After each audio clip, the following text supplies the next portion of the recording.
I'm Bob Miller. I'm co-chair of Marine Conservation League's Climate Action Working Group, along with Ken Strong. And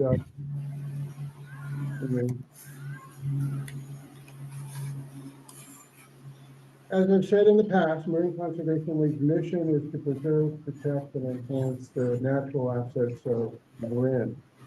And to help meet that mission, Marine Conservation League's Climate Action Working Group advocates for innovative technologies and policies that can slow climate change, but so damaging to the natural assets here in Marin and everywhere else. We focus on accelerating electrification. Audio seems to be, sorry, folks, the audio seems to be a little fuzzy. Okay. Well, hopefully the audio will be better. Getting back to what this committee group does, we focus on accelerating electrification, decarbonizing the grid, and removing carbon from the atmosphere. In the past, I've mentioned that two other Marine Conservation League issue committees, Parks and Open Space, Land Use, Transportation, and Water, address a wide range of issues, including adaptation to climate change. And in a future meeting, hopefully we'll go more into how the other committees deal with climate change adaptation and as part of a comprehensive approach that Marine Conservation League has to climate change. At this meeting, Assembly Member Damon Connelly will discuss Proposition 4, recent state climate legislation, and a lot more. Ken Strong and Val Cole will introduce Damon and lead that discussion. I'm going to report on a fascinating talk last Thursday given by the head of the Department of Energy's Crucial Loan Program Office. And that talk included advice for what consumer choice aggregators like MCE could do to accelerate the transition to cleaner energy. And then Ken Strong will report on the discussion that several of us had with the California Energy Commission about the status of building electrification rebates. It was a meeting that Sarah Amendzadeh facilitated. She was our speaker from the August meeting. She's from the California Natural Resources Agency, and it was a follow-up to that meeting. And then we'll have announcements from other organizations. The next meeting, November 20th, we're likely to ask community organization reps that attend these meetings to report on their organization's goals, actions, and challenges. And we'll certainly discuss implications of the federal election for climate-related initiatives and our work. So stay tuned on that. Some housekeeping. What's important is to keep yourself on mute for the folks who are on Zoom, and put your questions in chat. And right now I'm just taking a look, and so in addition to the folks on Zoom, we have about 15 folks here in the room.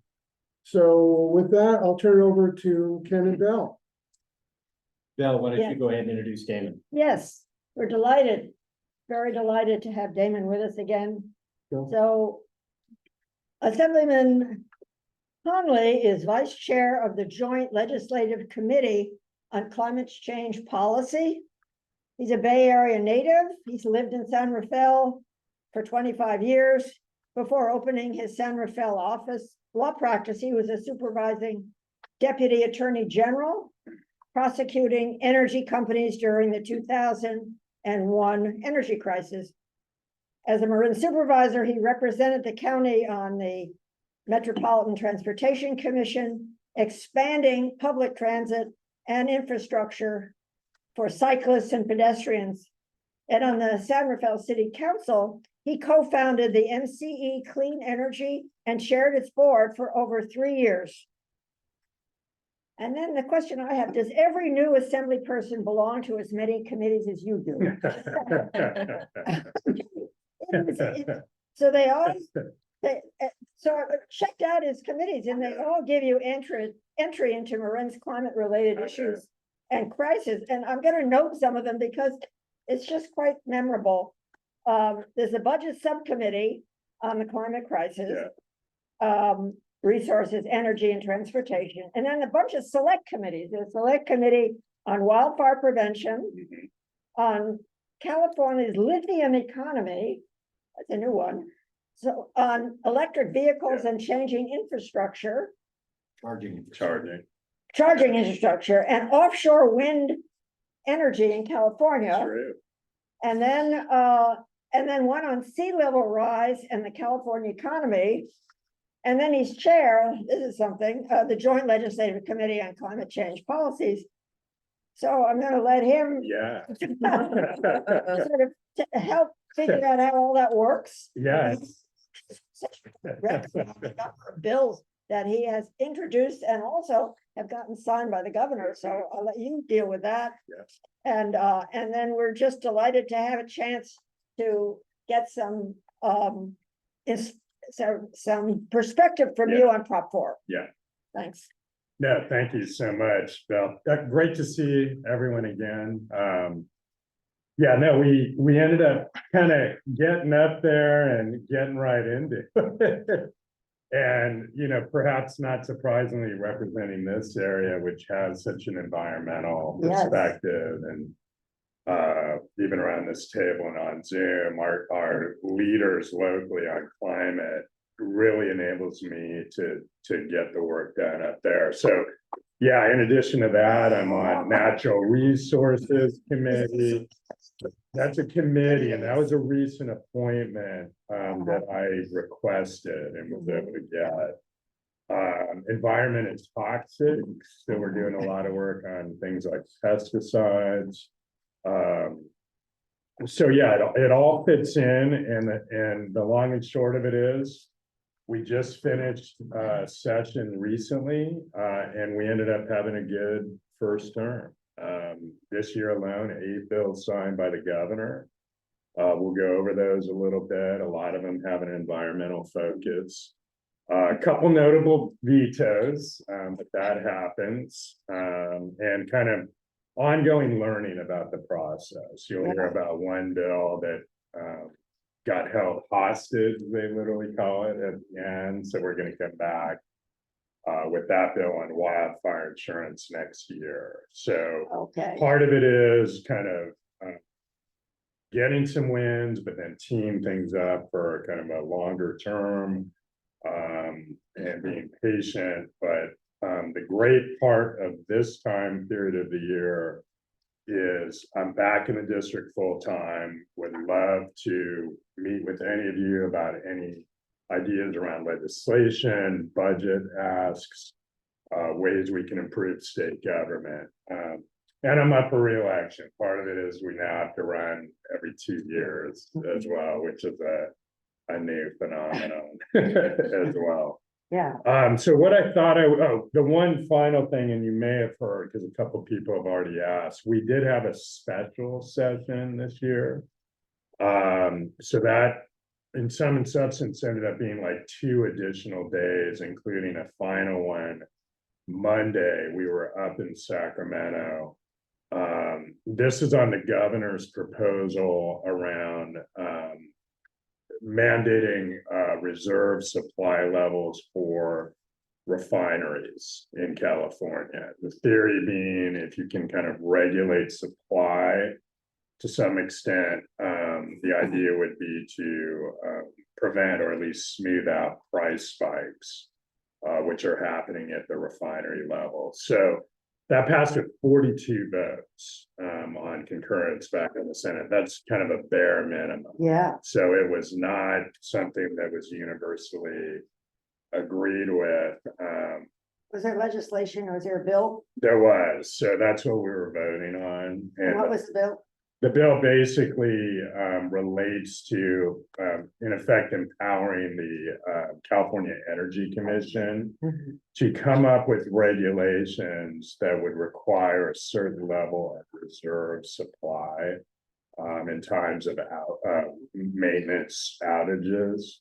Again, the theory being to try to prevent price spikes. We know at a minimum that when prices spike, and there's a number of theories, big oil company profits skyrocket. Whether it's gouging or whether it's just fully taking advantage of the situation. The bottom line is it creates issues for consumers with high gas prices. Of course, this is in a backdrop of a larger context that we're all familiar with, and that is what is the transition going to look like in California away from fossil fuels over time as we meet these ambitious climate goals. And how does that look? There's concerns with labor, with consumers, et cetera, and of course, environmental standards. So that was interesting, but that was kind of a quick side note. And now we're back out of Sacramento. Again, a bunch of issues teed up, so we'll go through that a little bit. I thought, Bill, you did a great job of kind of laying out a little agenda here that I'm going to try to follow. Let's start with Proposition 4, which is why I'm not saying how to vote, but I'm feeling pretty good in this crew, and basically say I personally worked on this a lot. I was on the Assembly working group that crafted the climate bond, which is now Proposition 4. It was a privilege to serve on that, and particularly I helped craft the wildfire and nature-based solutions sections of that. I thought the effort came together well, ultimately with the Senate. And Prop 4 really represents a historic moment for the state. It's the largest climate bond of its kind in state history, clocking in at $10 billion. This would not have happened without the advocacy across the state at the local level, groups like MCL. I know a number of you weighed in on this. Thank you. And we know the stakes. I mean, I was speaking to a group yesterday morning, which is kind of interesting. Janelle Kelman, you guys know Janelle, yeah. He's with Sea Rise Solutions. Environmental Defense Fund was also there. Number of other groups on the economic risks of climate change for California communities. And we're seeing that front and center. I mean, we know in our neck of the woods, we have shoreline on both sides of Marin that is facing increased risk. Wildfire, both here, and I also represent Sonoma County, but certainly statewide as well, and nationwide. We're seeing, of course, again recently, the massive weather events in Florida right now. So these are all potent reminders that we cannot afford to wait to address the impacts of climate change. So let me run through a little bit of the highlights of Prop 4. And the goal would really be, all we're doing is community level stuff. How, if we're fortunate enough to get this passed, and the polling is looking good right now, statewide, unlike some of the other measures. So I think people are ascertaining kind of between proposals, and they're liking this one so far. So the climate bond accomplishes a number of things. The top line is $3.8 billion for safe drinking water, drought, flood, and water resilience. Next bucket is $1.5 billion for wildfire and forest resilience. So that is the second biggest tranche. $1.2 billion for sea level rise and coastal resilience. $450 million for extreme heat mitigation. We know that is a growing issue statewide. I'll get into that a little bit more. The nature-based solutions section, as I mentioned, $1.2 billion for protecting biodiversity and promoting natural solutions. I think, as all of you well know, Marin has been a leader in this field, like projects like Marin carbon farming, 30 by 30, some of the initiatives we're pushing for. $300 million for climate resilient farms, ranches, and working lands. Again, something Marin and Sonoma have been leading on. $700 million for parks and outdoor access, and $850 million for cleaner air through reliable clean energy solutions. So this would include, for example, offshore wind, which is gaining some traction. And one of the areas being looked at is to our north in Humboldt County, for example. So one thing I was able to do in particular in the wildfire tranche was secure $135 million for home hardening to ensure equitable funding for conservation districts covering the Bay Area, North Coast, who are working on wildfire prevention, sea level rise projects, and coastal resiliency. So we know, and we'll get into it a little bit later, the whole issue of insurance, for example. Part of that is going to be, let's get individuals and communities the resources they need to harden their homes, to manage vegetation, and the like. So that, I think that's going to really make a difference and hopefully tie into the insurance issue as well. We secured investments in wildfire early detection and disaster response with new early warning systems, and focus on language of the bond on preserving open space and the restoration of our coast and wetlands. There will be new tools for firefighters in this bond. And we know, as I mentioned, extreme heat is really emerging as a huge issue right now. Prop 4 will fund programs to help combat extreme heat and protect public health by increasing shade and tree canopies, building more cooling centers, and funding additional strategies. The money for sea level rise and coastal resiliency, again, is particularly important in Marin County, particularly in our areas that we know are prone to flooding.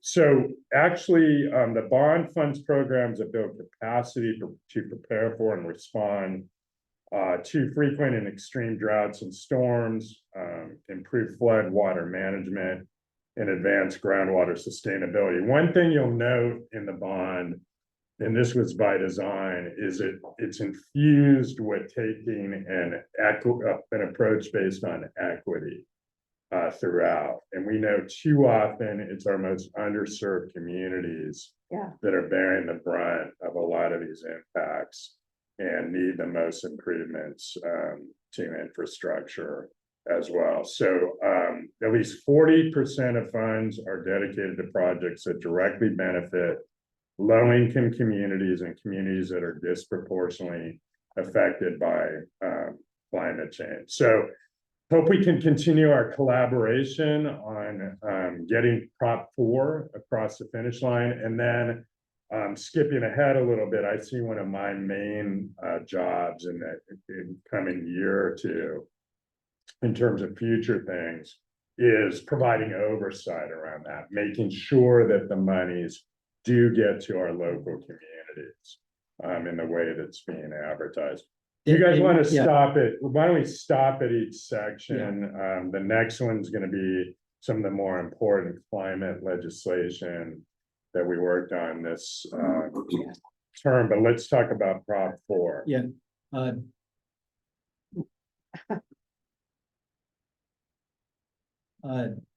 Damon, one way we've looked at Prop 4 is it's a lot of funding for adaptation, which is definitely needed and is going to be used, no question about it. But one of our questions is the funding for mitigation that's in Prop 4 seems to be the $850 million for cleaner air that will promote cleaner energy. So we would love to hear what's coming down the pike in terms of funding for mitigation and what you think might be likely to be proposed in the next year or so Yeah, to yeah. follow up to be the other half of the equation. And I would push back a little bit. I think mitigation is infused, right? If you look at like nature-based solutions, right? Those are ways of sequestering carbon. I mean, that's the whole point. And there's a real emerging, I think, set of innovative kind of ideas around that. Putting aside the more controversial thing like carbon capture or whatever. So I think that's a big mitigation play as well. I think in wildfire, like when we're talking about how do we prevent wildfires, that's part of a mitigation strategy as well. Yeah, why don't we tee that issue up though? I think mitigation, the big thing going on right now is related to oil. So there's a number of bills that were just passed, basically that are kind of reducing basically our state's, use and reliance on oil. Particularly in state. So I think that's going to be a big strategy that we're continuing to build on as well. So I can go through that a little bit, but other questions on Prop 4 right now? Yes. Yeah, I just had an observation. I'd like to get your reaction to it. It does, I mean, I'm glad that it's there, but it does seem very rear guard and piecemeal. And I'm just wondering what your thoughts are about driving a larger strategy that gets more done upfront within the actual legislative process, rather than having to backdoor it through a bond like this, where, just by definition, it can't be coordinated or strategic. Yeah. So, I mean, you all know there have been serious budget issues going on, to put it mildly. So the good news is over the last several years, California made dramatic increases in funding and strategies around climate change. That was great. We did see that pull back. I would say one of the casualties, if you will, of this past budget cycle and kind of the fairly big budget deficit was on climate programs. So one theory behind the bond is backfilling for that. So that's a main purpose. It's probably a legit criticism by definition. Bonds, environmental bonds in California, this is oftentimes a criticism. To cobble one of these together to get buy-in, there is a bit of a feel of, hey, it's trying to accomplish a lot and pick up interest groups. And there's some of that, but I think if you look at the major buckets of where the monies are, that tracks where people's priorities.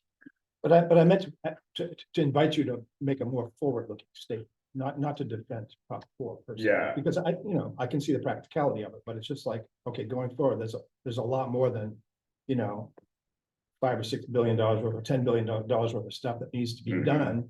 So I was just trying to get your thoughts about a strategy to approach that. In terms of the money, or just getting things done. How to work the legislative process to persuade other people that it's a priority, that kind of thing. Yeah. And manage around these budget reality issues that are going to be persistent. I mean, it's just going to be a headwind, no matter, unless we have another, lucky, I would say it's stock market or something. I would say it's a more People difficult climate to do that in, right? I would say I'm kind of pretty well situated in that I'm on all the committees, so to speak, right, including the budget subcommittee where these decisions are being made. So I think there's certainly a group of us with some strong allies that are pushing that, but I'm better understanding your question now, and you actually are talking to a major issue right now. Because the result is, I think we can say California's in the lead right now in many ways, certainly on ambitious goals, but are we achieving those? That's in question. If you look at the last CARB scoping plan update, it point blank says we are not on track Exactly. right now. So if you look at thinking big, massive requirements we're going to have around greening the grid, new renewable energy supplies, it's huge. So I think people have that in mind, but there's a lot of headwinds. There's still, and I'm shocked by this, a big number of Democrats who still take oil money to fund their campaigns. They're voting against this stuff or laying off it. I think it's gonna be very interesting to see the results of the election in November. There's gonna be 23 new assembly members. Over a quarter of the assembly will be new. What's their dynamic gonna be, right? So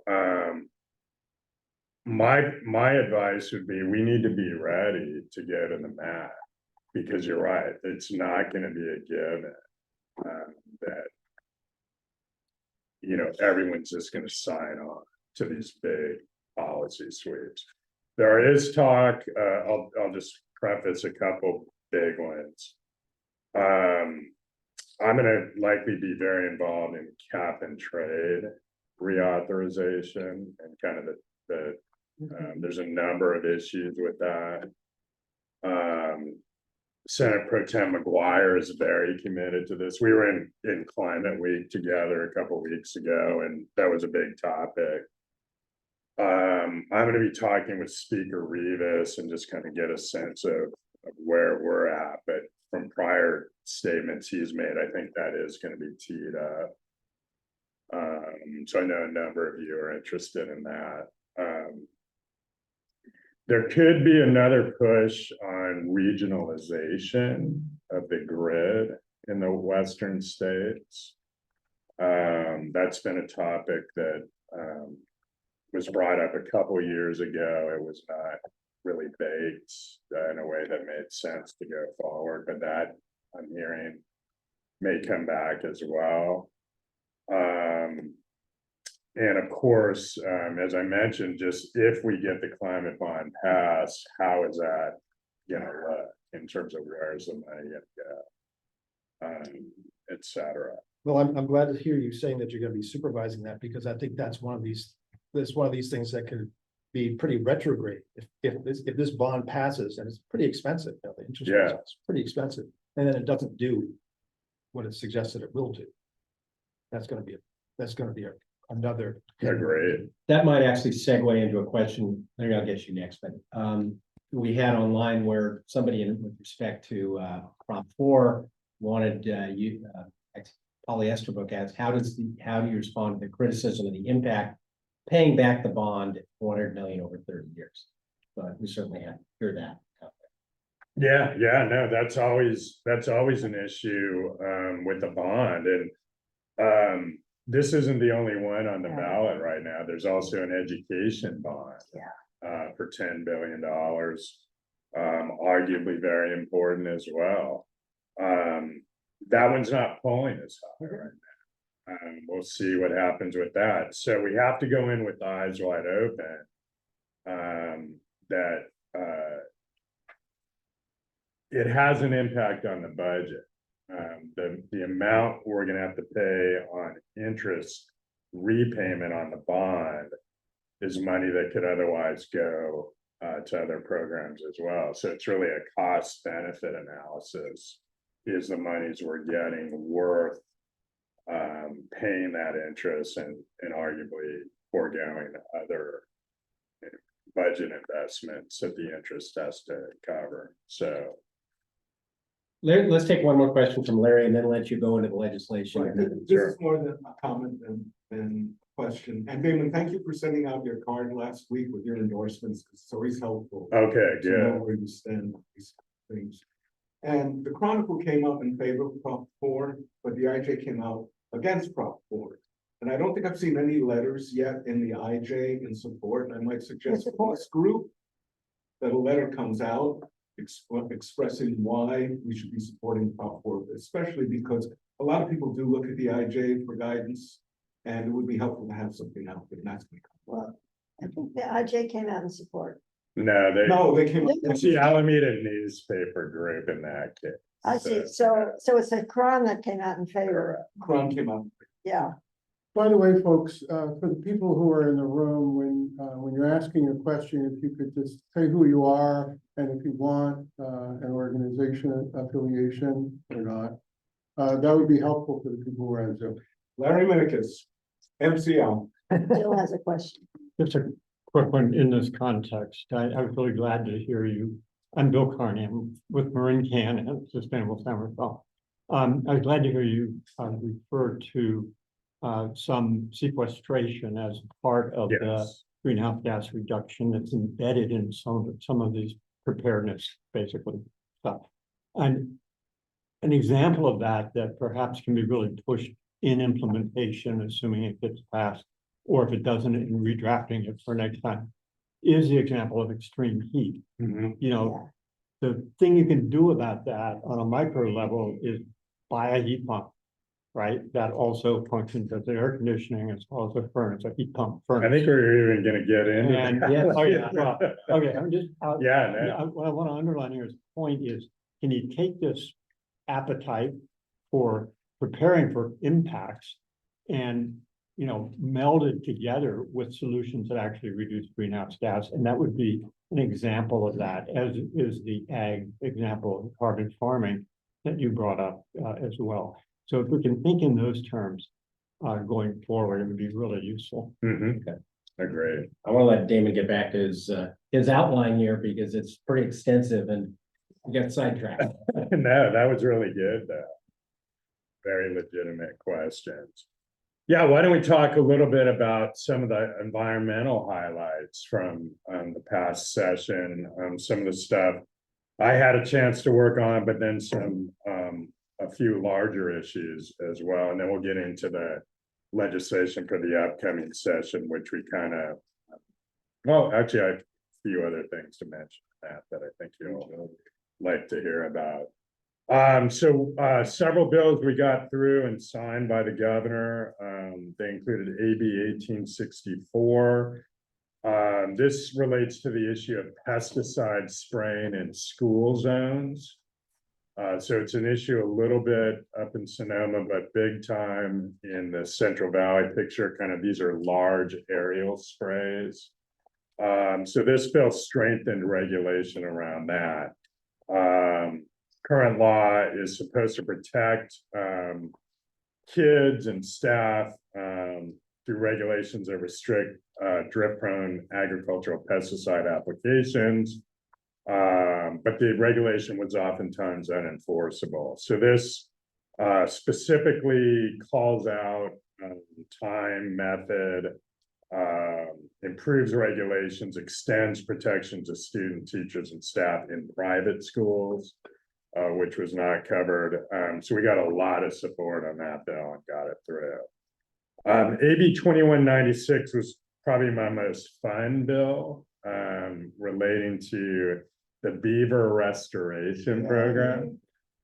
That was brought home when I was talking with some fourth graders the other night, and I was like, should I lay cap and trade reauthorization on him or talk about beavers? Went with the beavers, yeah, which was a good decision. So this would make the beaver restoration program permanent in California statute, ensuring non-lethal relocations and coexistence efforts with the North American beaver continue. We work closely with the Occidental Arts and Ecology Center on that one.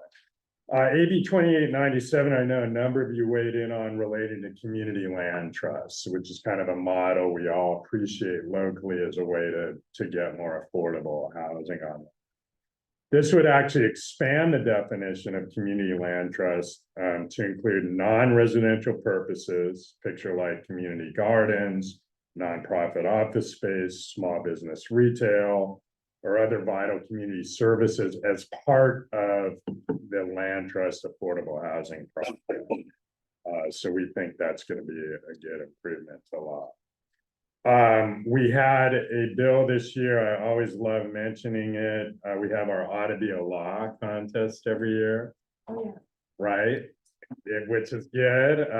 It's kind of, I think it's going to be renamed to the Be Careful What You Wish contest, because we got over 300 submissions this year, and the winner was a Fairfax gentleman named Max, who came up with the observation and then bill idea that a lot of our schools in high wildfire zones don't have adequate evacuation routes. So this would provide for those. Looking at some bills from some of my other colleagues, the legislature, and I hinted at this, a lot of the work this year, to the last couple of years, was around oil and wells and pollution. So AB 1866 by Assemblymember Hart requires oil companies to accelerate the plugging and cleanup of abandoned oil wells. That was a big one. Governor Newsom signed 2 other pieces of oil legislation, Don Addis, which provides more control in local communities in terms of regulating wells, and then Isaac Bryan had a bill that related to a particular area of LA and drilling there, which also was signed. EVs and rooftop solar and distributed energy, a lot of the issues I work on. We were happy to see SB 59 by Senator Skinner pass this year. It authorizes the Energy Commission to require new EVs sold in California to have bi-directional charging capability. That's actually using your car to charge your home appliances or whatever the case may be. So charging in both directions. That was a really good. I think one of the most significant victories this year was the passage of SB 1053 by Senator Blakespear. And there was a companion bill by Assemblymember Bauer Cahan, which closed the loophole in the state's plastic bag ban law. That was allowing thicker plastic bags to continue being offered at checkout, right? So with this new law signed by the governor, plastic bags will be eliminated entirely from checkout. So we should be noticing that change very soon. By when? Well, presumably the bill will go into effect January 1. And then I'm not sure how much time stores have to comply, but it's coming right up. So lastly, I want to make sure to mention a significant victory from last year that's still playing out. And again, this was a highlight back in New York during Climate Week about kind of California leading. And that is Senate Bill 253, the Corporate Carbon Disclosure Act, authored last year and signed. That was by Senator Scott Wiener. This bill is a first in the nation measure to require all large corporations that do business in California to publicly disclose their greenhouse gas emissions. So that one hopefully is going to really move the needle. This is a huge fight. Proud to have supported SB 253. And again, very interested to see what a prominent place that played even back in what was an international climate conference in New York. Most promising climate and environmental legislation in the upcoming session. Were you guys familiar with the fact that I was working on the Water's Edge tax loophole this year? Are you familiar with that one? So big oil corporations rely on a tax loophole called Water's Edge. which deals with tax treatment around, these are multinational corporations doing business around the world, but how is it booked in terms of what they are doing in California and beyond in terms of tax? So Water's Edge allows multinational corporations to exclude their income generated in California and receive a tax break for operating in the state. This applies to oil and gas companies. And I think we can all agree, and this is a bigger conversation that I'm trying to tee up, is how much should we really be subsidizing these big oil corporations, right? I mean, I think it's a legitimate question right now. Let alone subsidizing the very industry that has the most impact on climate change.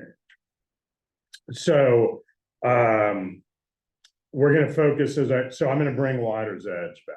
And we have a request in right now to get more information on actually the whole suite of subsidies currently being enjoyed by oil and gas companies in California, with Water's Edge being the main. It could be about $4 billion a year. Ray, going back to your point, that could fund some stuff, right? And just do some good on its own. Yeah. So keep an eye out for Water's Edge. I mentioned that we will plan on providing oversight and serious accountability around Proposition 4, if that passes, to make sure the money is being properly allocated in an efficient manner to our local communities on these environmental initiatives. Next year, I will transition from vice chair to chair of the Joint Legislative Committee on Climate Change Policy. And as I mentioned a minute ago, among other things, that will give me kind of a seat in terms of cap and trade reauthorization, kind of evaluating that program as well. But we're going to be providing oversight. That's actually the committee that provides oversight on the state's main strategies toward our 2030 and 2045 goals. So a lot more work to come there. Continued priority is supporting clean energy and fighting for resources like rooftop solar, which is under assault right now. Who would have thought? I actually had a piece of legislation killed this year that dealt with rooftop and the whole issue of net energy metering. Yeah. Which is kind of the crux of some of the issues being raised right now. I was disappointed, I know a number of you were, that the governor vetoed SB 1374 by Senator Josh Becker, which I had supported and helped pass, that dealt with rooftop and NEM around community centers and the like. Fairly watered down by the end too, but I think right now the PUC, the governor, the utilities are taking a hard line on, they feel that rooftop, far from being the good thing we all, I think, believe it is, causes rates to increase on everyone. Damon, that's a good point. Let me interject this. One of the things that we've been concerned about is, and it's one of the arguments that the utilities use in this case, is that we've loaded up our utility bills with a bunch of policies many of us support in terms of things like rooftop solar subsidies and the like, but also that's where the wildfire prevention stuff is showing up and the like. And all that is driving up electricity bills, which, as we all try and push electrification, is a struggle. Is there any appetite in the legislature for bringing any of those programs onto the budget and away from the CP from electric rates? There's an appetite for a discussion.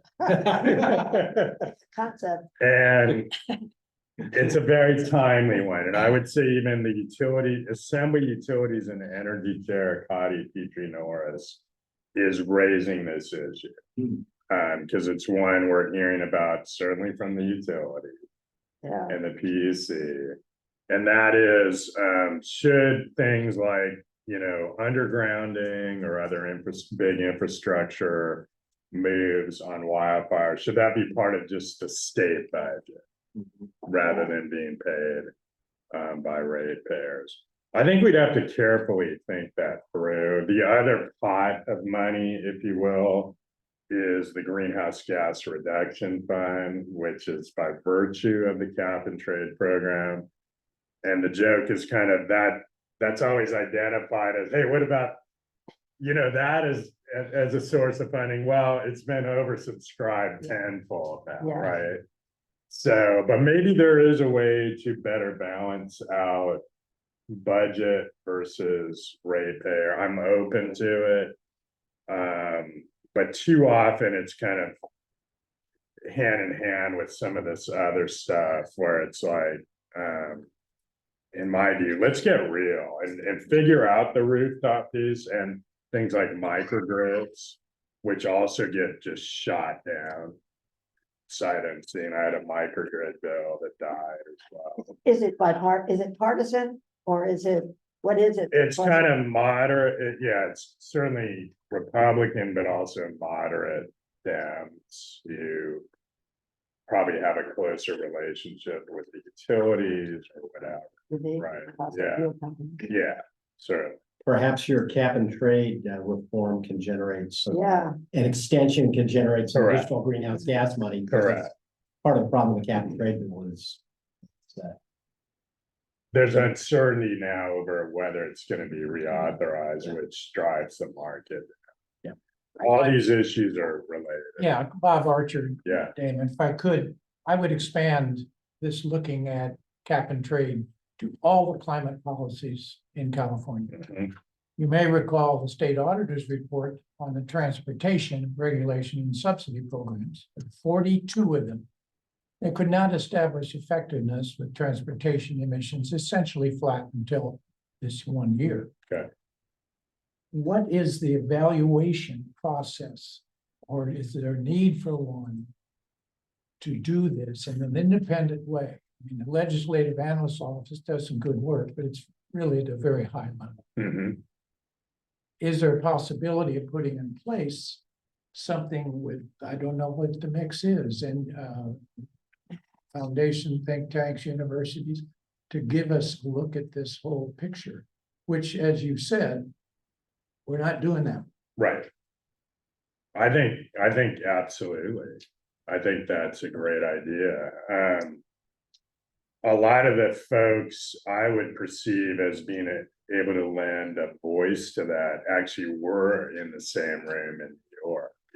It was funny. It took a trip 3,000 miles across the country to actually bring a group of Californians together. We often know that that's one of the benefits of an offsite. And I think there was real interest, a real recognition that there's a need for that, to have that kind of accountability and rigor. But I'd be happy to continue to push that as part of the process as well. Yeah, that's a really good idea. Okay. Yeah, so let's see. Yeah, continue to push microgrid. That's gonna have to be a groundswell. There's just an overarching philosophy that's taken hold now that the solutions are these mega projects, mega solar, mega wind, and certainly that's probably part of it. But I think, as we believe here locally, that a lot of these distributed energy resources are the way to go as well, particularly from a consumer standpoint. That's not to say there weren't flaws in the prior version, but let's not throw it out completely. One other piece of legislation that I'll be pushing next year that we know about now, and I alluded to this earlier, was my wildfire insurance bill. Just saying, it made it all the way through the Assembly, Senate Policy Committee, Senate Appropriations, no slouch. Got held without a vote last minute on the Senate floor. AB 2416, along with the one other, our two bills were the only ones that even made it that far in the wildfire insurance space. And they were held without a bet. Is it waiting to see what the commission's gonna be? I'm getting different, yeah, prognostication. Yeah. So the nearest I can tell is yes. So let me start by saying I'm fully committed to bringing it back. So that what this bill would have done is strengthen the Safer from Wildfires program, which is kind of the consumer piece. That says if you are hardening your own home, if you're doing everything you're being asked to do, you ought to be enabled to get discounts on your coverage. I mean, I think it should go even further and say if you're doing that, you shouldn't be losing your insurance. But that's going to be AB1 as far as I'm concerned, and I've gotten assurances from the speaker, from Senator Pro Tem McGuire, that there's going to be a lot of action and probably even a package of bills on wildfire insurance next year. There's a lot of moving pieces right now. By definition, we're dealing with Department of Insurance and the Commissioner Ricardo Lara, the governor's office, Assembly and Senate. How about the insurers themselves? Yeah, they're in the mix too. By the end, they actually were supportive Really? of my bill. Yeah, well, they get that these programs have to be reviewed and upgraded, and you know, consumers are going to be asked to pay higher rates. Yeah, and as we go into catastrophe modeling, as we, you know, reinsurance gets baked into rates. What's in it for the consumer? Yeah. Go ahead, Ray. So is the model that you're contemplating for wildfire insurance to be a separate policy like earthquake insurance, or does it get all muddled into our current homeowners insurance?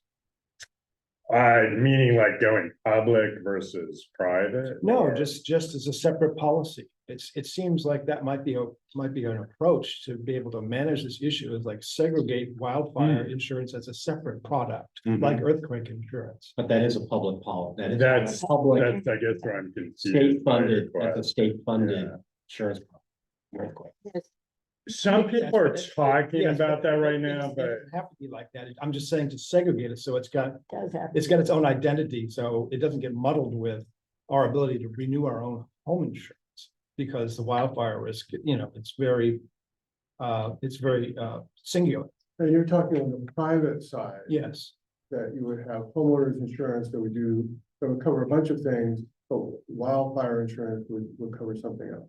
yes, exactly. That's what the FAIR plan does. yeah, that's what the FAIR plan does right now. Or to change the model, to make it more like flood insurance, have the federal government. Yeah, something like I mean, just. So that is one solution that is out there. Yeah. It would have to be evaluated. It hasn't gained a lot of traction.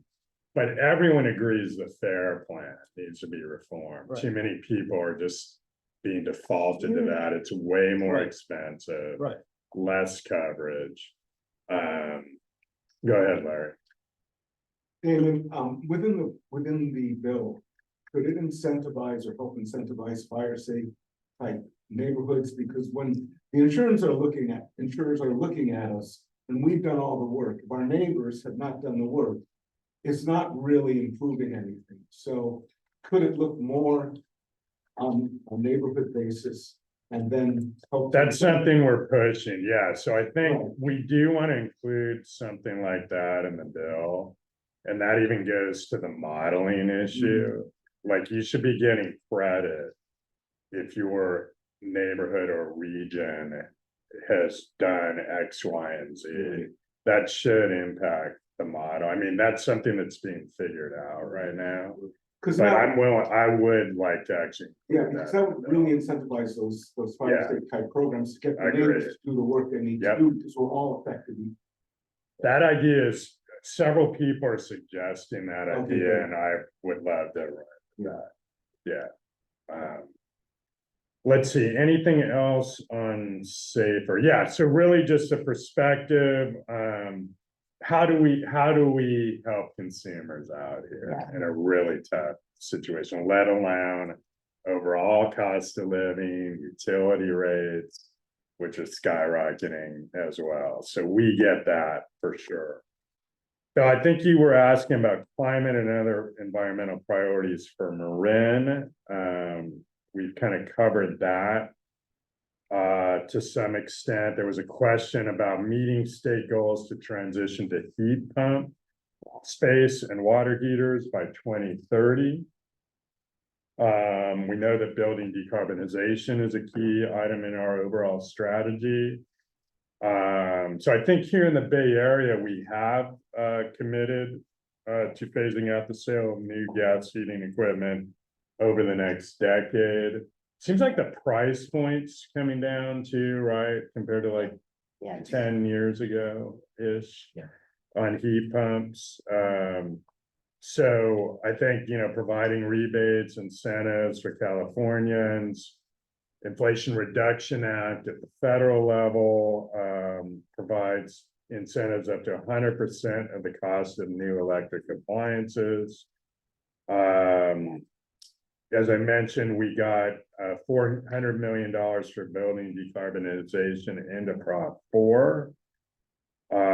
So really just, and would love your thoughts. I know there's a number of experts in building decarbonization here, but I think that the main thing is continuing to make sure that federal and state investments are being made, that people have those options to transition in that way. Thoughts on? David, Yeah. there's one thing on that one of the bills you didn't mention that sort of fits into this building decarb thing. There was SB 382. Okay. So this was where real estate agents are going to be required to notify buyers to investigate the electrical systems of the houses. So this, the houses they're looking to buy, and also the agents are supposed to inform buyers about local laws relating to electrification. We've been pushing locally here that in the building electrification roadmap that Marin County adopted yesterday, Yeah. Okay. Good. that there be a time of listing requirement for an inspection, and whether that involves mandating at the simplest level, turning over your electric bills for the last year to the buyers so they can start getting a sense on that, providing information on the age of appliances like your furnace and your water heater, so people can be thinking and planning for when they need to make Good. that change. So those are some concept. That last one would be a great state bill, so we wouldn't have to argue about it at the board. Yeah. There's a lot of, but right. The real estate agents don't seem to like kind of listing requirements Right. at all. Yeah. And so if this just somehow gets built into, certainly on the state bill, but it gets built into the sort of inspections that people just expect to take place when they, are selling their house and like, it would be, It should be easy and routine. yeah. Yeah, great point. Unless there's anything else on that, yeah. No, not on that. Okay. Yeah, no, the last item was, which I think we have covered, is keeping home insurance rates stable in the face of increasing wildfires. So that, again, you have my word, that'll continue to be like probably one of my areas, really. So go ahead. So you were appointed vice chair of what's called the Joint Legislative Committee on Climate Change. And that'll be probably chair next year. Yeah. And that provides permanent oversight over the state climate policies according to the. Particularly for programs. Right. Yeah. So could you say more about what this joint committee does and its relationship to the rest of the legislative process? Yes. And whether there is any pathway for developing some kind of legislative mechanism where there's truly an overview of everything that's going on, and maybe, connect that with evaluation of all the pieces of climate legislation, because you have a bit here and a bit there. Yeah, and that's probably the value of that joint committee, is it's designed to provide that kind of oversight. So technically, it's in charge of overseeing 4 main programs. It's a low carbon fuel standard. It's a cap and trade program, hence the reauthorization. It's the zero emission vehicle mandate by 2035. And then there's like one other overarching program that we oversee that I'm forgetting, but and it's me and a Senate counterpart, Henry Stern, who oversee it. It's different from other committees in that it does not consider and pass legislation. So it's more a clearinghouse to actually kind of oversee these bigger programs and related stuff. I mean, that's where I'm thinking about doing a couple of hearings that may not necessarily fit right into those boxes, but overall would be important in terms of climate oversight. So I think you're on the right track with that idea. That's why I like it. Yeah. I have a different question, which has to do with this distributed energy resources. Mhm. The Department of Energy came out with a liftoff report where they indicated that virtual power plants, which network thousands of electrical devices, could shift load and reduce load to the extent that it could reduce the need for a 15% increase in transmission capacity, which is huge because if you have the virtual power plants, you don't need to increase. You don't have the virtual power plants, you do need to increase that. That could cost a lot of money. Yes. And you can do it for very little. What's going on in the legislature around virtual power plants, distributed energy resources? Yeah. What you mentioned was microgrids, Yes. grid connected microgrids. Is there a movement towards doing something which would be really No, useful? there's not. I mean, I'm excited about it, and I think there's a number of us who would continue to push. There is some lip service around, oh yeah, and that sounds interesting, but when push gets to shove, there's tremendous pushback. Part of the issue is that the labor unions affiliated with the utilities are pushing back on the notion that they feel they're at least saying there would be a safety issue around enabling, effectively mom and pop or smaller providers to provide electricity even over the road or over the fence, whatever the saying is. So they over the fence. So they want that regular. Anything trying to do that should be a utility that's subject to all the labor and safety and but in fact it's a way of only considering larger scale projects.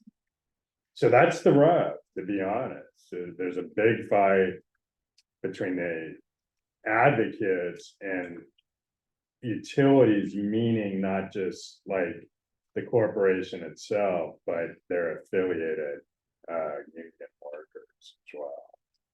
So that gets a lot of traction in Sacramento. I want to pull up one question from the chat on a somewhat different topic. Pam Reeves asks, what will it take to get CalPERS and CalSTRS to divest from fossil fuel investments? What do you think of the stumbling blocks in the legislature? What can we do to support you to get our tax dollars from being invested in climate destructing fossil fuels? Yeah, great question, Pam. I support that. There have been efforts. They do get killed.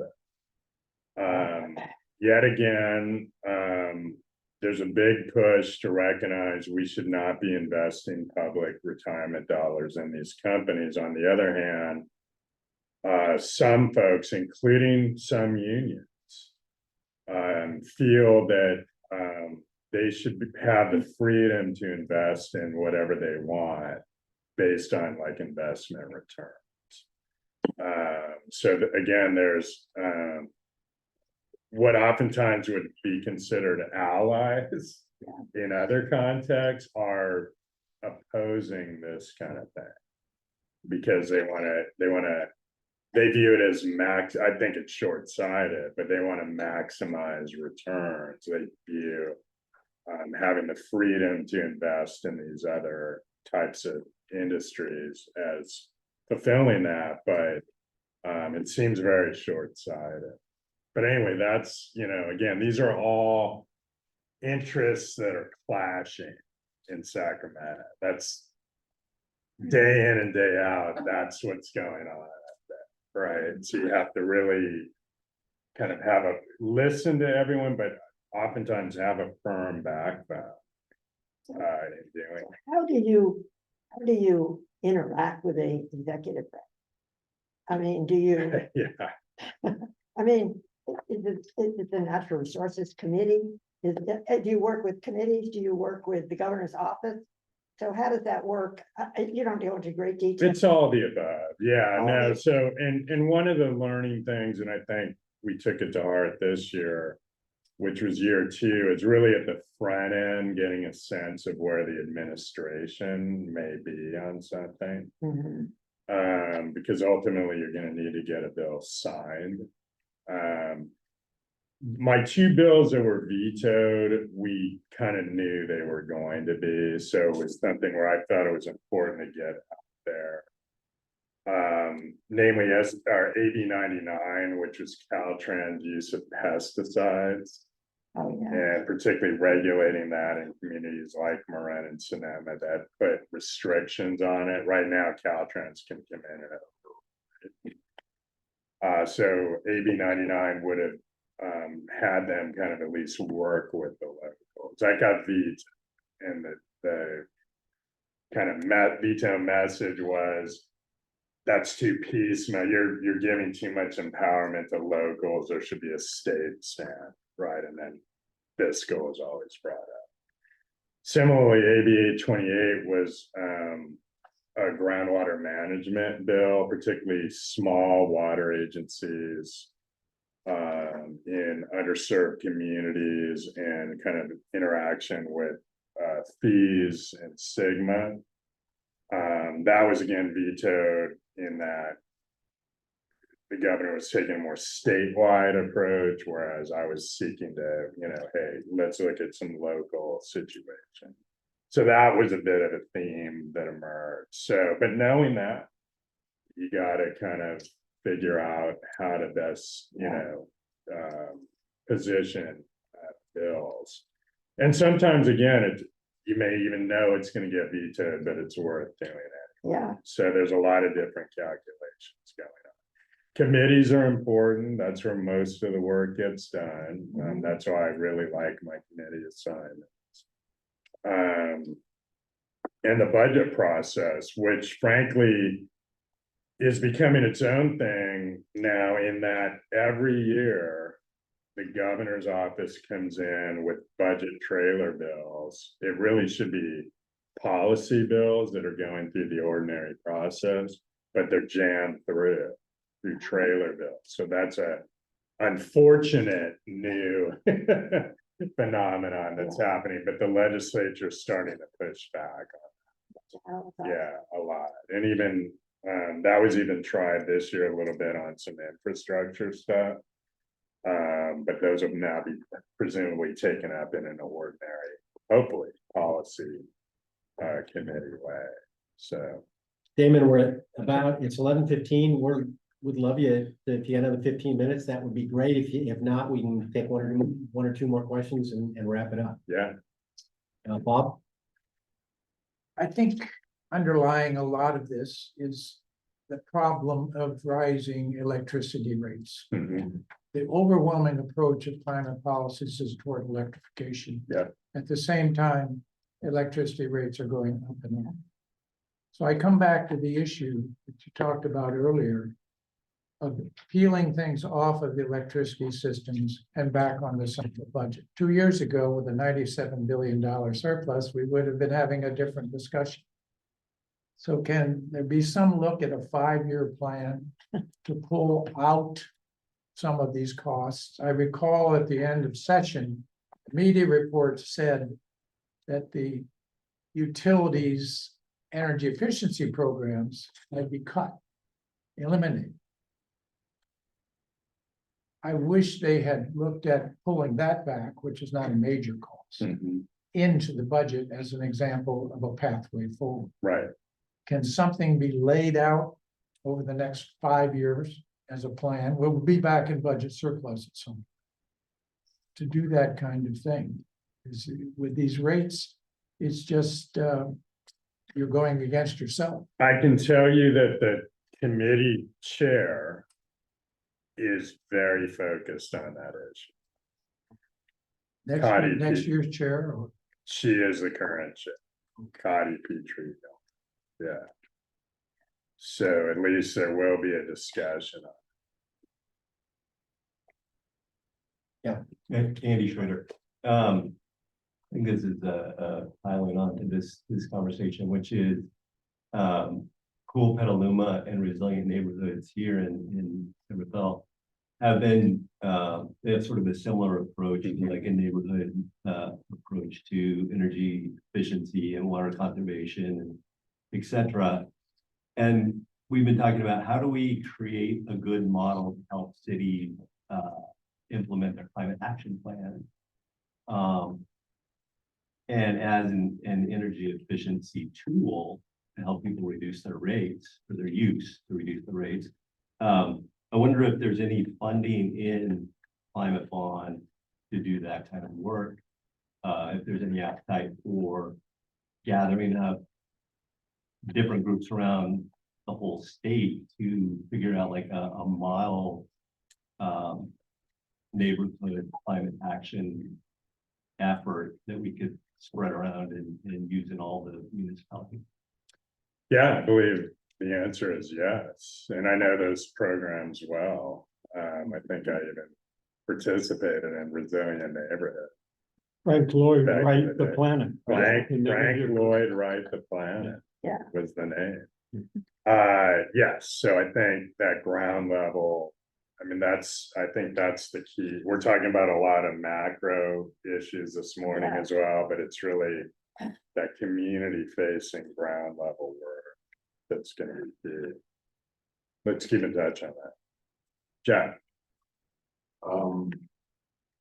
Everyone seems to be focusing on, and you are describing the bottlenecks that you continue to encounter, but there has to be a way to come up with inducements for the homeowner, or the real estate property multi family owners that will then bring about the result of not having PG&E, the utility company, control in charge, and then adjust to the fact that technology is advancing.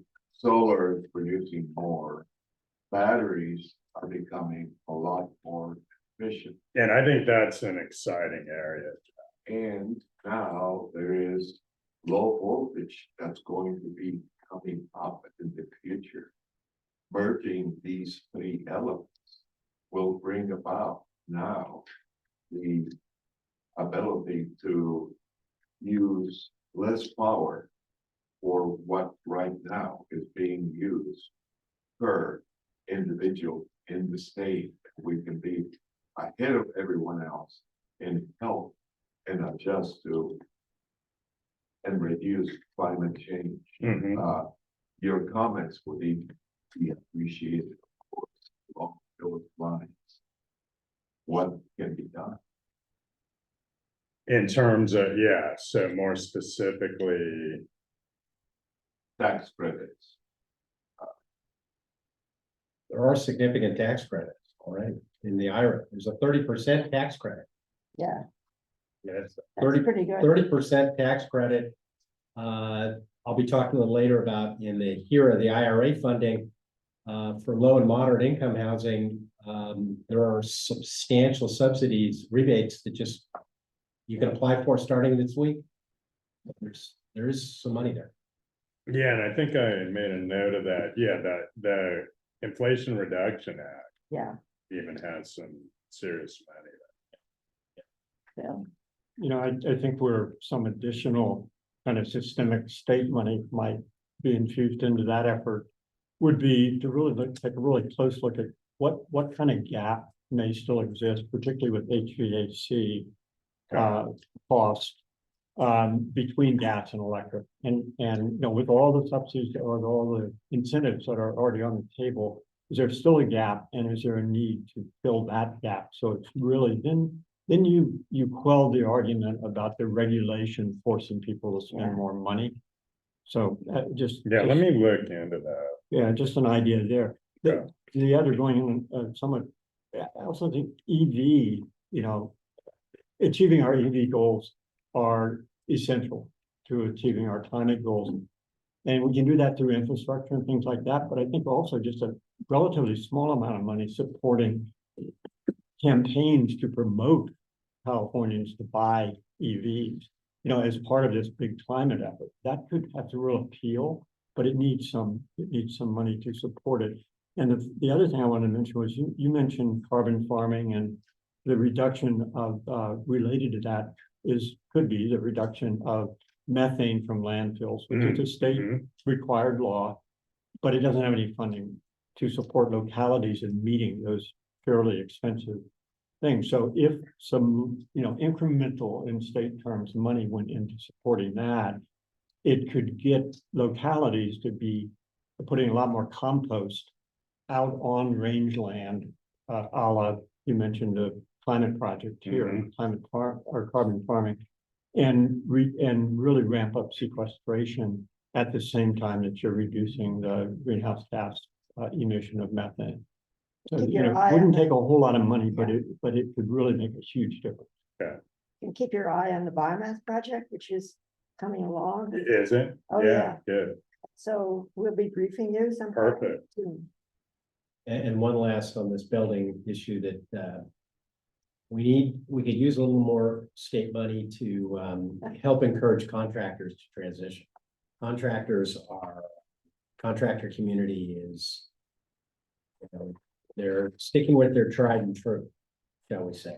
And I think that what we can do to expand our electrification workforce, but also get them, the ones that are there, to be picking up on the new technologies and how to install it and what's necessary. Because we find from anecdotally that most contractors are selling to customers what they've been installing for a long time. And they're not encouraging the switch to electric. So more money there to educate the contractor community would be good. Is it true that prices are kind of going down? You know, I actually, I've got a comment here from Jack Polakar, who happens to run a company that does this sort of stuff, says that Bay Area heat pump prices are not coming down. That's what he's seeing in the real world. There certainly are significant subsidies and rebates available. And distinguish water heaters from HVAC. There's a big difference there in cost. And some The of water it is heaters price being better. gouging. Yes. Some of It it is is the absolutely companies price. upping the prices, not the products. I can just speak from personal experience that I had 2 bids from the same contractor to install a standard electric water heater and a heat pump. The heat pump unit cost $800 more. The difference in the bids was more than $4,000. How long ago was I just got it done. I just got the rebate after that. that? Because the folks didn't know how to administer the rebate program either. It took me 6 months to go behind them to the actual rebate administrator and find out the information that my contractor needed to have in order to secure the rebate.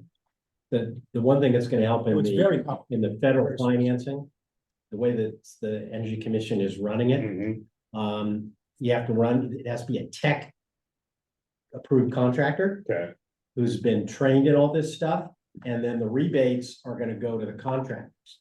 So it's something where they hopefully that will address some of these behind things. We have one last question on screen from Peter Schwartz, and then we'll let you go. This has been wonderful. Yeah, just a comment on the electrification. One of the biggest challenges is that they've pointed out is contractor training.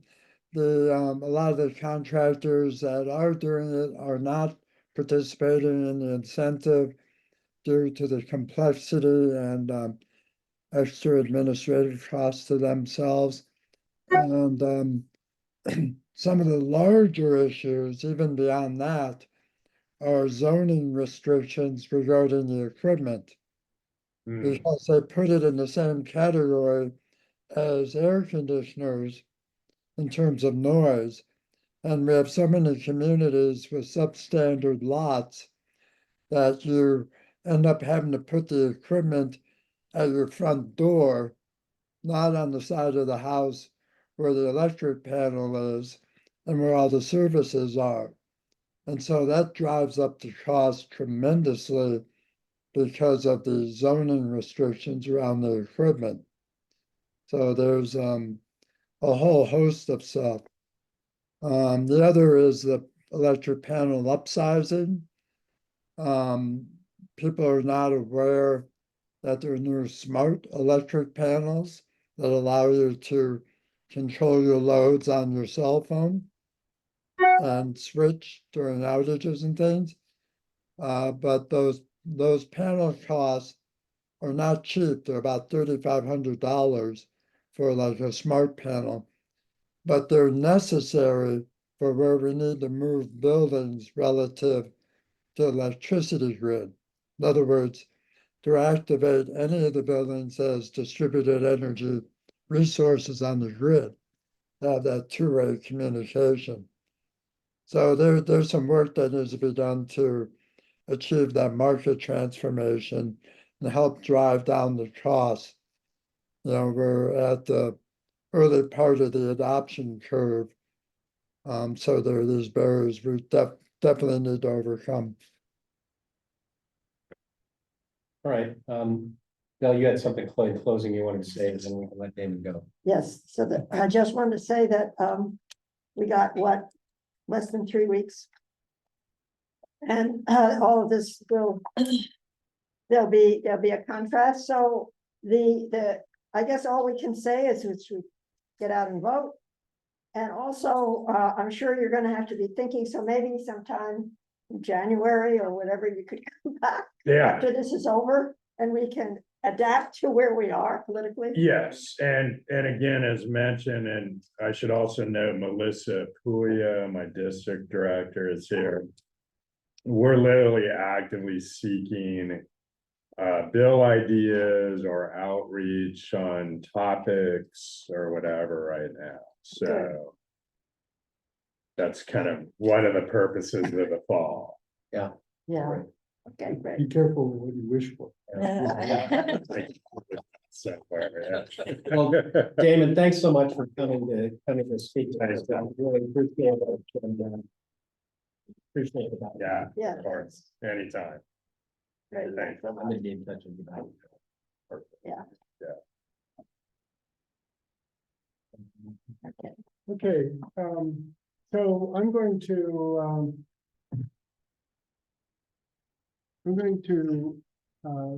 do the next segment, which is a summary of Jigger Shaw's remarks at last Thursday's meeting of the Power Association of California. So there's a question, well, why am I summarizing a session with somebody called a Jigger Shaw? It's for two reasons. One is that Marine Conservation League is constantly looking for the best technologies and policies that accelerate greenhouse gas reduction, so we can advocate for them with local jurisdictions, with MPE, and with legislators like Damon Connelly. And Jigger Shaw currently serves as the director of the Loans Program Office at the Department of Energy. And the Loan Program Office is one of those, what is that? Well, he and that office are responsible for administering a wide range of federal loans that include accelerating America's clean energy technologies. And here's the thing. The Loan Program Office now has authorization to lend $300 billion, and that's billion with a B, which in any circle is real money. And some of that money has still not been lent out.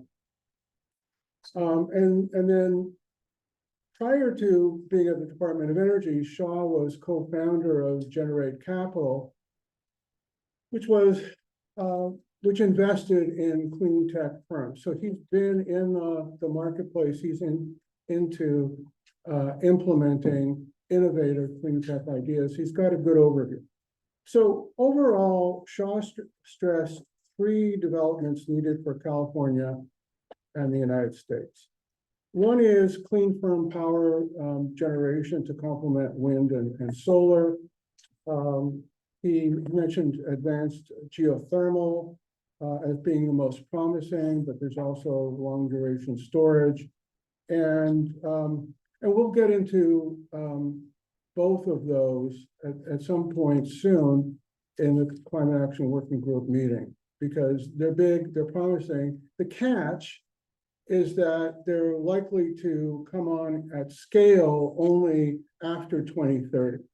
So the question is, well, what else you got now? And there are 2 big developments which can do something to help us right now. One is grid modernization. And those are grid enhancing technologies or GETs that increase transmission capacity.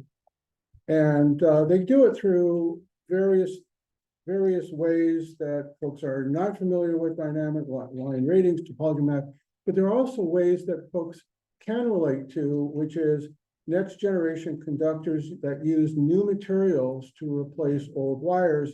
And you can get up to 3 times the capacity in the same transmission corridor.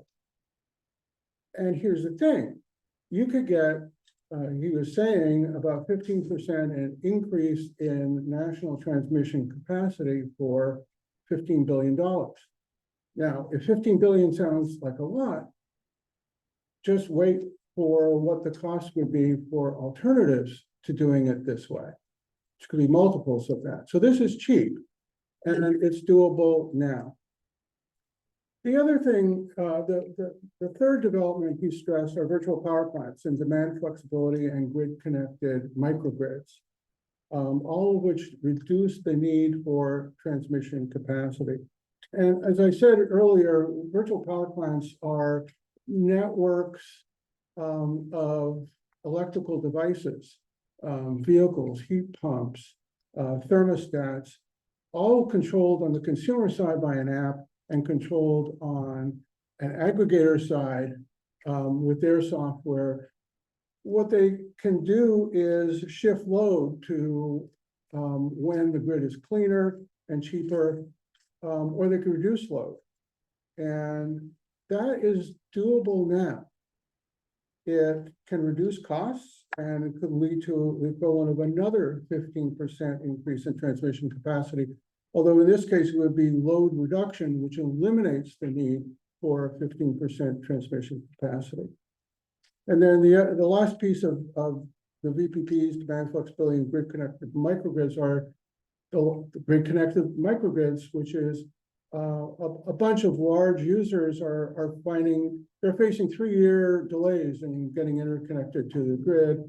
And one possibility is having your own microgrid, which is not connected to the grid, operating it, and then when it's possible, connecting it to the grid. So Marine Conservation League, we've already discussed and are supporting all of the above, and we'll be discussing more all of the above. But Jiggershaw also had some direct advice to or requests of consumer choice aggregators in speeding decarbonization, especially around virtual power plants. And CCAs, including our MCE, are best positioned to sign up people for virtual power plants. He says, reducing customer acquisition costs, which are a major barrier to increasing virtual power plant expansion. And the reason why they're in a good position is because everybody hates the investor-owned utilities. And they're more trusted than the investor-owned utilities. They have a relationship with the customer, and they have a strong financial incentive to recruit people if they can redirect power use to cheaper, cleaner times of the day. They have less need to have contracts that would get clean power when it's more expensive. And they also, and this is complicated, we can talk about it at some other point. There's something called resource adequacy, where all this latent electrical capacity could be used maybe at some time. It's very expensive to get access to that capacity. And having these virtual power plants reduce the need for that. And so their incentive. What he also said was, and this is, it's easier to maybe relate to this, is that consumer choice aggregators need to move more quickly to help customers get backup batteries through incentives and loans. And they need to, what he said was they need to partner with bigger players to greatly increase their impact on VPP development. And the example he gave is, rather than each consumer choice aggregator doing its own small multifamily unit charger installation, they should partner with large private payers like EVgo, and implied they could partner with each other. So that a $15 million consumer choice aggregator investment could leverage a $150 million investment. Why is that true? Well, we heard from Sarah Aminzadeh 2 months ago that the federal government and the Inflation Reduction Act and the Infrastructure Investment and Jobs Act likes bigger projects. They want scale. And so there are larger grants that are available for larger projects, and there are large loans from the loan program office available for these larger projects.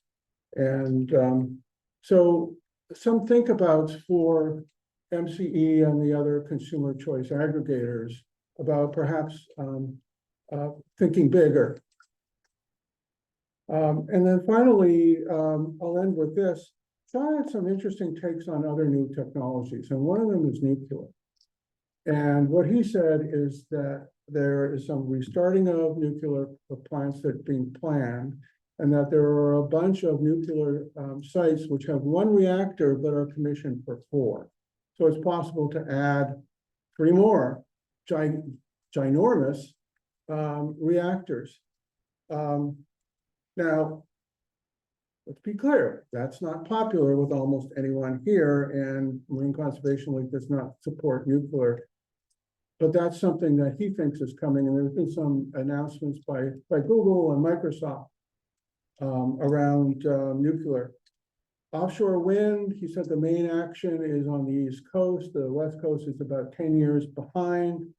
Yeah, it's coming, but it's then, not now. And hydrogen, what he was saying was that the use for power purposes is a long way off, if ever. That the first use will be to decarbonize the 10 million tons of dirty hydrogen. And only then will, and that will enable hydrogen to achieve some scale, lower costs, only then get to the harder to decarbonize sectors. And then only then possibly power, but again, costs are very high. On those 3 items, I've already said, Marine Conservation League does not support nuclear, although a couple of members have asked for a rethink about that.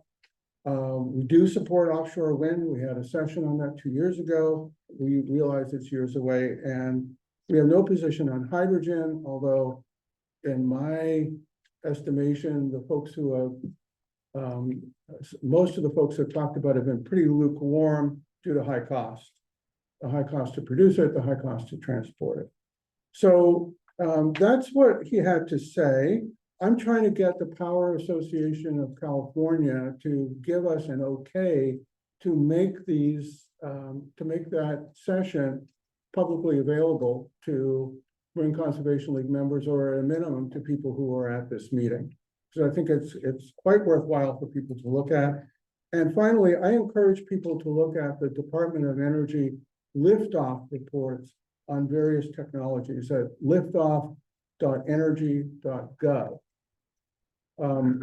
Very comprehensive reports on virtual power plants, advanced geothermal, offshore wind, nuclear, and a bunch of other topics with lots of references if you want to dig in deeper. So that's my report on Shaw's presentation, the Power Association of California. Discussion? Right. Jigger Shaw is an amazing speaker who knows, from my perspective, he knows as much or more about these issues. He had a podcast for years, which I used to follow. This would be great if we could make that recording available. He's just a real thinker in terms of where we're going on a bigger scale. Yeah, what's his name again? Jigger, Jigar, Shaw, SHAH. And as Bob said, he's the head of the Loan Programs Office with the Department of Energy. Yeah, and as Ken was saying, he's a thought leader, and we pay attention to thought leaders. He's in DC, right? Yeah. Department of Energy, not Yeah. our energy. Now, he is. And was that the Power Association of Northern California, or is this a different? organization? It's Power Association of California, AKA Power Oh, did they change their Association or Authority of Northern California. Okay. They just changed their name to Okay. increase their Scope. scope. Yeah, okay. It's still PANC. PANC, People but still call it that? And Ken and I are individual members along with Ben Segedin. They've got very worthwhile presentations and discussion. Yeah. Okay, so shift.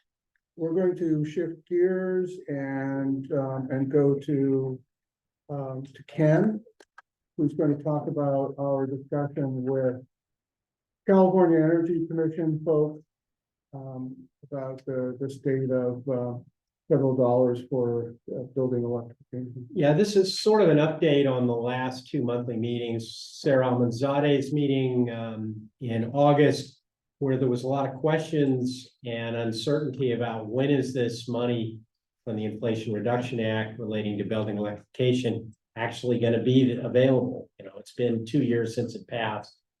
And this also somewhat fits in with the presentation last month from Dana Armanino about building electrification roadmap, the electrification roadmap for Marin, because these rebates are important to being able to roll out electrification in Marin. So we had Sarah set up a telephone conversation with 3 people from the California Energy Commission who are in charge of these programs.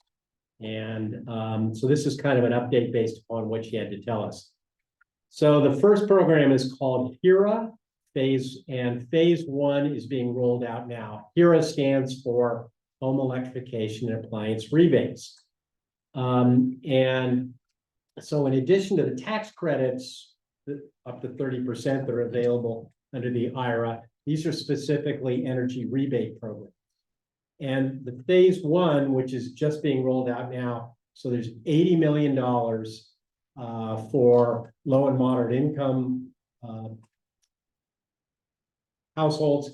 That's defined as 150% of the median area income, and they believe that's by county, not by Bay Area region. And this will allow households to retrofit their homes with efficient electrification projects. Right now, they're taking applications, and this came out last week.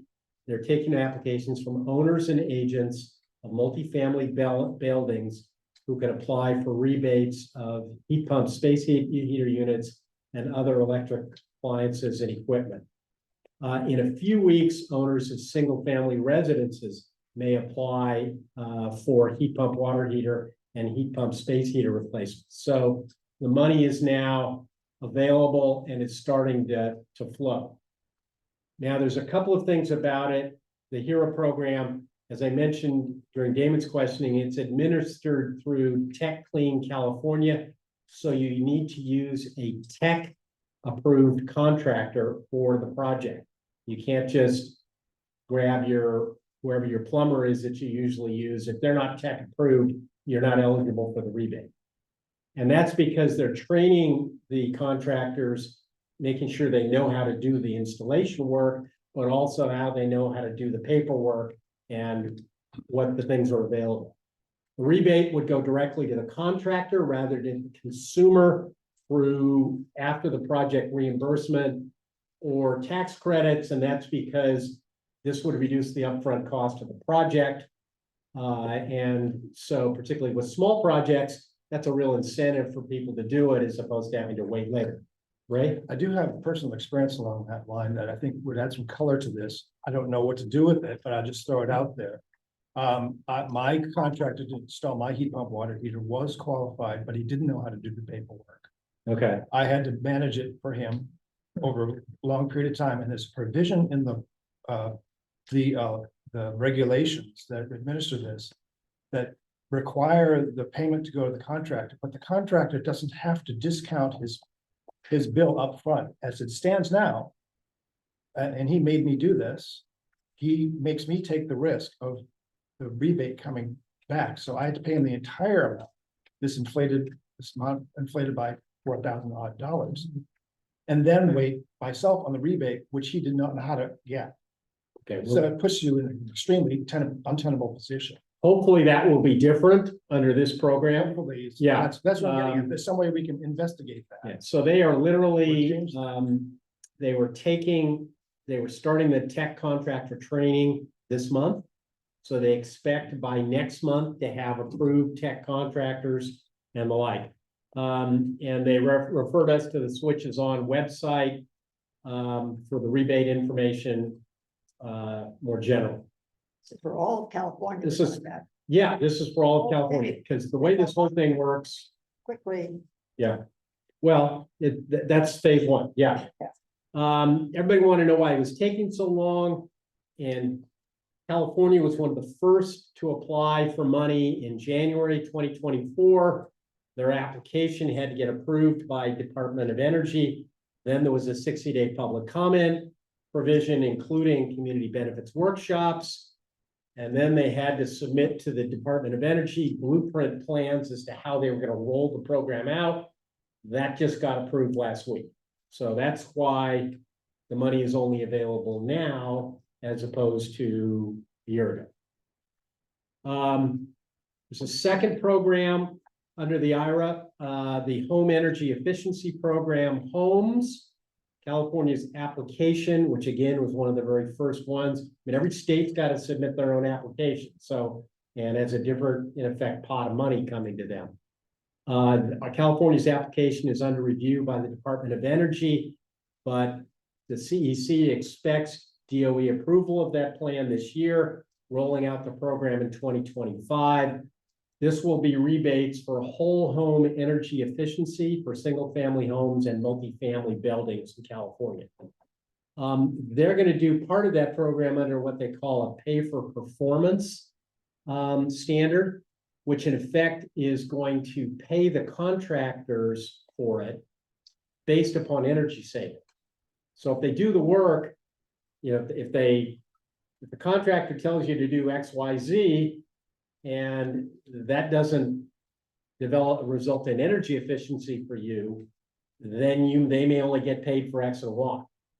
So they're trying to see if they can, by putting in this pay for performance thing, make sure the contractors deliver on what they say they're going to do.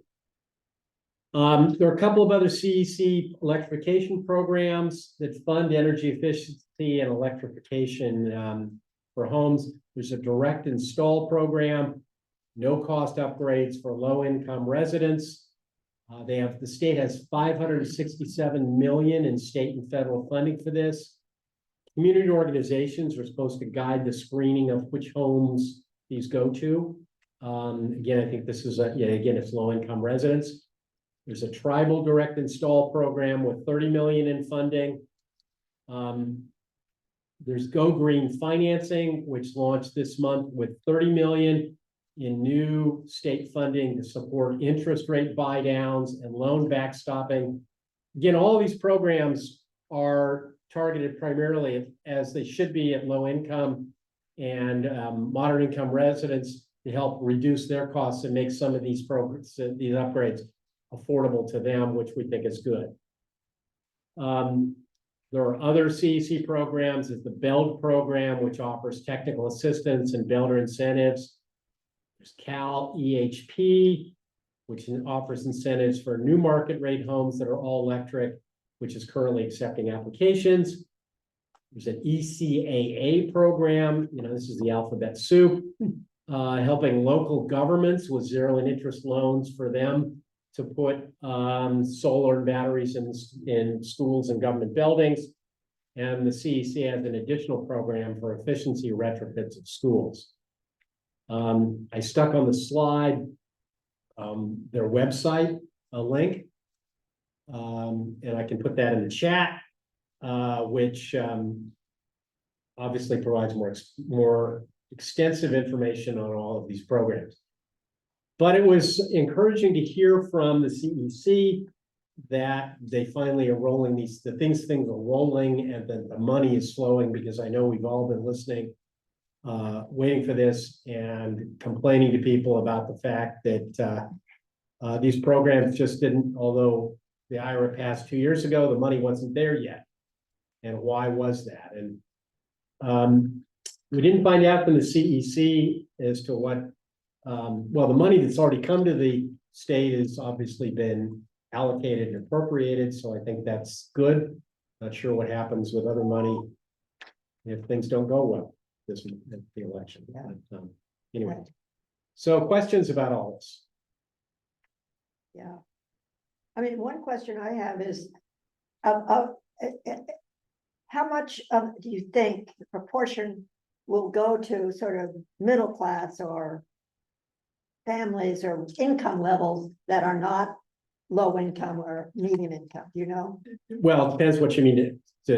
First of all, the 30% tax credit is available For for everyone. Well, it's actually not available for low income people because they don't have the taxes to apply the credit against. So the 30% tax credit is a program for middle and upper income people. Okay. Although it's not called that, but that's really what it is. But this pot of money that we're talking about here, Most of this money is targeted towards low and moderate income people. I don't know what, I can't tell you how all of them shake out in this regard, but that's clearly the target group to help people who can't afford to buy these things on their own. You said $80 million for the first program. How about the individual dwelling program? The one I just mentioned. Yeah. The multifamily was $80 million. yeah, It's 80 million, I think, for both the multifamily and the single family under this first HERA round of funding. Now, there's a second round that's going to follow that. I think that what they're doing is they're giving the multifamily buildings a head start in the application process so that they can, I know that in some of the conversations I've had, 80 million doesn't sound like it's going to go very far statewide. And so I think the thought was to let the multifamily projects have first crack at that before it gets all sucked up by individual homeowners. yeah. So I have one question. The length of time it's taken for California to get these applications through, the application approval and all of that, is that unique to California since other states have had the money rolling out before, long before? Why have they and we They have not. I thought in New York and some of the East Coast, the monies are more available. I've heard. Well, maybe the New monies are- York is, I don't, I don't know, I don't know the answer to that. Okay, just The curious. claim from the CEC was we were one of the first to get our application. Now, I don't know whether that meant that New York got theirs in. Before that, or Before that, or or that their whatever. process was somehow Yeah. simpler. Program design goes through state energy agencies. Yeah, Yes, yes, Therefore, not every state is asking for it. correct. Ah, okay, so, Correct. yeah, so that's the Yeah. And you California. would- but New York certainly is. Yeah, And when they say the homes program is gonna be 2025, do we have any idea when in 2020? It's like the end? no, it's supposed, they're expecting it fairly early. Jack Policar says that, one of the reasons for the length of time is the complication of the application Yeah, in California. Unique from California, Yeah, yeah, that's you know. what. Yeah, Bill? So a couple of follow-up, you get a lot of great information of a pretty complex area Yeah. here, and that complexity remains a real barrier for people understanding and seeing that. So we now have, passed the roadmap here in Marin, and the first action in that roadmap is a comprehensive central source of information, hub of information, right?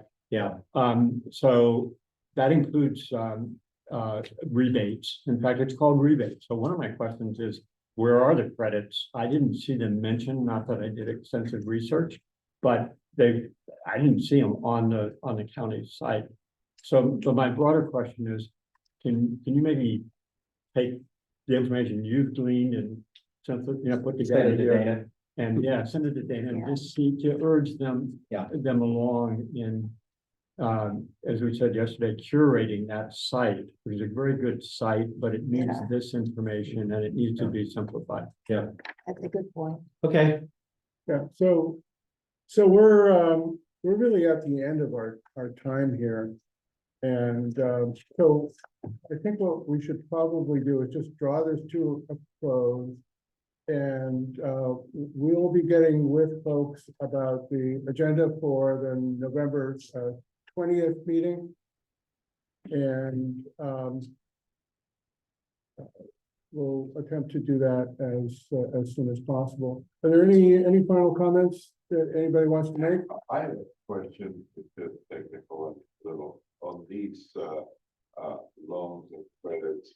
The work, does that include LED lighting in addition to? that would work, that would fit in, I believe, with the energy efficiency programs more than this specific. I don't know that, but, so. And I might also, as long as I'm speaking, Sue Saunders says that of the 80 million, 35 million is available for multifamily and 45 million for single family homes. Oh, okay, So, But the main emphasis is to change from gas to electric, electric. under HERA, not under homes. Homes would be full building energy efficiency, which would include LED lighting. Okay, again, November 20th, Andy? Yeah, just a quick question. Given the assembly members' presence here today and some noises you all made, are you gonna be proposing some state bills to the assembly member, or their process for promoting what? State bills? state bills? Yeah, we'll definitely be discussing what to propose and prioritizing that. And, we'll do our homework around that, but I think there are a couple of areas where, folks are quite interested in seeing motion, and then discuss it with the assembly member and, find out what's feasible and what's not. Anything you can help us with would be great. Yeah, I've got a slate of like 5 that I think you. Yeah, 5 of them? But Yeah. So you've Good. got your wish list ready to go. I'm ready. Yeah, okay.